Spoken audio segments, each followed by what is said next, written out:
பப்பா கிள்ளி கொஞ்சம் திறமை பாரு, இங்கே பாரு. அவ்வளோதானா? அவ்வளோதான் திரும்புறதா? ஆ, இந்த பால் குடி, பால் பாப்பா.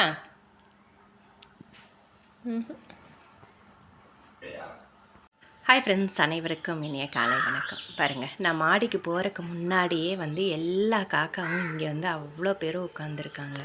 நான் மாடிக்கு போன உடனே எல்லாருமே மாடிக்கு வந்துட்டாங்க. காலையில் நம்மளை இந்த மாதிரி ஜீவன்கள் எல்லாம் தேடி வர்றதை பார்க்குறப்போ மனசுக்கு ரொம்ப சந்தோஷமாக இருக்குது இல்லைங்களா? அந்த மாதிரி தான் நான் மேலே போகிறதுக்கு கொஞ்சம் மாடிக்கு போகிறதுக்கு கொஞ்சம் லேட் ஆகிடுச்சுனாலுமே எல்லாம் வீட்டுக்கு முன்னாடி உட்காந்துடுறாங்க. வழக்கம் போல் பாருங்கள், மேடம் எங்கே நின்று பார்த்துட்ருக்காங்க. இங்கே நின்று அந்த டாகை தான் பார்த்துட்ருப்பாங்க. வேறு என்ன பார்க்க போகிறாங்க? அதுக்கப்புறம் கீழே ஜாலியாக உட்காந்துருக்காங்க. Good morning friends.